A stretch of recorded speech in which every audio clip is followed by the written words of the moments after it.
I had great leaders around me at Porus. The student council who I was a part of there, all of them were leaders in their own right, and they all taught me stuff on a day-to-day basis. So almost it just gave me experience in terms of how to deal with certain situations, how to deal with certain personalities and what to do. So I'm extremely grateful that I got that opportunity, and I love Porus. It was probably some of the best years of my life. So to lead that school and to just have an unbelievable group around me really prepared me well for out of school, I think. So yeah, I'm extremely grateful to the teachers there and just the awesome humans that I had around me. Well, it's affected me positively, if I'm being honest. I love everything that comes with being a captain. I love the responsibility. I love helping players where I can. And geez, that under 20 team that we had this year was extremely special. We had 6 guys from my age group that played under 18 last year. And of course, winning it in Italy has affected all of our lives positively. So I think we'll get a lot more opportunity going forward. And geez, the relationships that we made and just the people that we met and the memories that we created was something that I'm going to cherish forever. And yeah, I'm really excited to be back here there at the end of the year and prepare for another World Cup happening next year with some of my best mates, Asetu, Moyo, Cheswell, Ollie, all of them. So it was a really, really special couple of months, and the SA under 18 experience playing at home against Ireland and England and winning both those games is also something that I'll never forget. I think the biggest thing for me, well, it was probably 2 things. The first thing was good time management. I think that was really important, is setting aside when I'm doing what. And at this stage I'm going to prioritize sport, and at this stage I'm going to really have to focus on my academics, so I'm going to have to study for final exams. So I think it was all about time management and just trying to balance them as well as I can. And I'm really grateful. The second point is my support system, whether that was at Porus, the teachers helping me, my friends and my family. I owe a lot to my family and the people around me, and without them I definitely wouldn't be in the position of being able to balance both sports and academics and being at the school. So I think that's probably definitely the 2 things that I'll look at, is my support system and just making sure that my time management was as effective as it can be. So at university it's a bit different, of course, because at school it all revolves around your school hours. You're at school from 7:40 to 2:20. At university, it's all optional to go to class, and unfortunately being at Western Province and being there now, I don't have the opportunity to go to class as much as I would like, so I'm not there often, if I'm being honest. But before exams I'm just going to try and give myself proper an amount of time to focus on my exams, and then in the evenings I'm going to have to work after my trainings and catch up on the work and study properly for exams. So Marty's is doing an unbelievable job in helping me drop modules, and in order to almost extend my degree to 4 years instead of 3 years, in order to give me a bit more time. So I'm really grateful to them for allowing me to do that. And then at some stage I'm just going to have to get behind the books and work as hard as I can with the rugby. So it's a good challenge to have, because you don't just want to be surrounded by rugby the whole time. It's a great way to balance your life outside of it.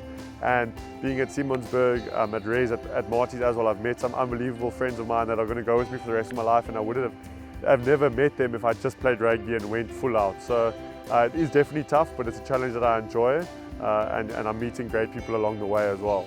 I'm currently studying a BCom investment management. I've always been interested in investments, looking at the markets, not like really in depth, but it's just something that I'm really interested in. I think it's a good skill to have in the long term, where to put your money and how to be effective with it. So that was what I'm studying at the moment.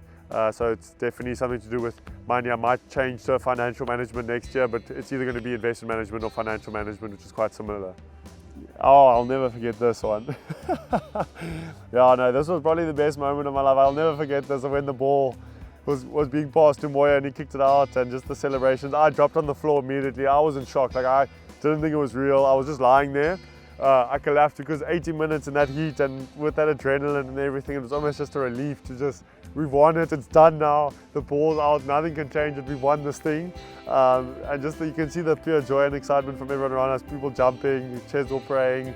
So yeah, that's going to be a moment that I'll never ever forget, and that's it. It's almost like it hits me hard, I must say, because you can just see the happiness, and it's 6 months of work, really. Like these guys, we sacrificed and we worked hard, and we early mornings, late evenings, putting our bodies on the line, and for us to eventually be able to lift this trophy was just the cherry on top, and everything worked out. So you can just see the joy in us there, and yeah, no, that was the best day of my life, and it still hasn't sunk in yet. So as soon as we won that thing and Moyo kicked it out, I collapsed and Oaks just jumped on me and we were just celebrating, and yeah, geez, what a time, man. So that was the best month of my life, or best time of my life. Sri Lanka. Yeah, no, this was special, of course, because we were under the pump in the Sri Lanka actually bowled quite well and we didn't score a lot of runs. We actually ended on 232, which wasn't bad. And I think Kwena in that game, we just ripped them apart. I think he got a fifer in the power play, which is unheard of. So I got bunted there for 6. But yeah, that 4-wicket haul was really special to me, just to put my hand up and just contribute to the team as well as I can. And following in Kwena, he was on the same side as me bowling, and he was just ripping through them. So he helped me throughout that World Cup, and of course he's playing for the Proteas now in Australia, and he's doing his own thing, and him and Luhandre. So yeah, that 4 wickets was really good fun. I was happy to contribute to the team, and we ended up winning comfortably. So it's always good as a player in any team environment when you can contribute and you feel like you belong and you really know that you've put your hand up. So that Under-19 World Cup was a special time for me, and also lifelong friends that I'll always remember. So thanks for bringing these 2 clips to me. They made my day a lot better. Yeah, no, that was really, really special.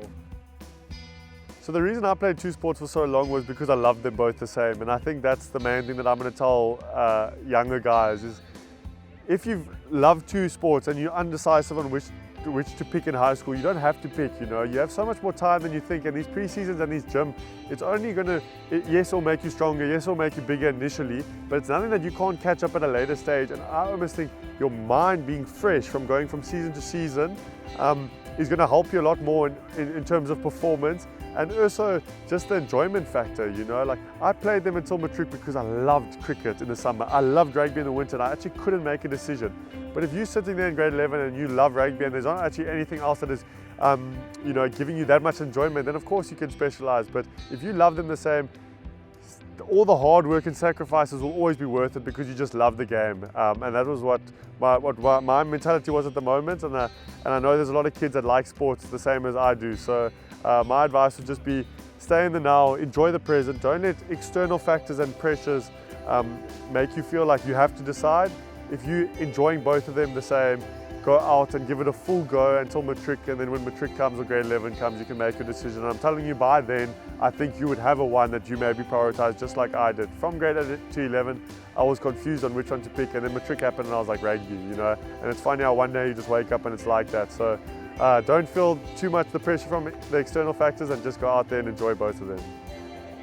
It's awesome to be recognized in any sport, and SuperSport does an unbelievable way of putting South Africa's talent on the public view for everyone to see. They show incredible stories that people can just see that you would never found out about if it wasn't for SuperSport. So there's unbelievable talents there from all walks of sport.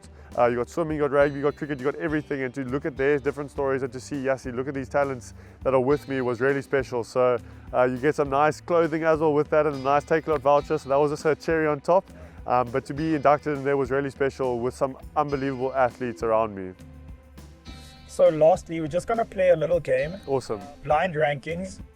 Yes. I'm going to give you 5 names. You have to put them in the order that you think best to worst, top 5. So the first name I'll give you is Erge Sneema. Just see. 2. Flip to Priya.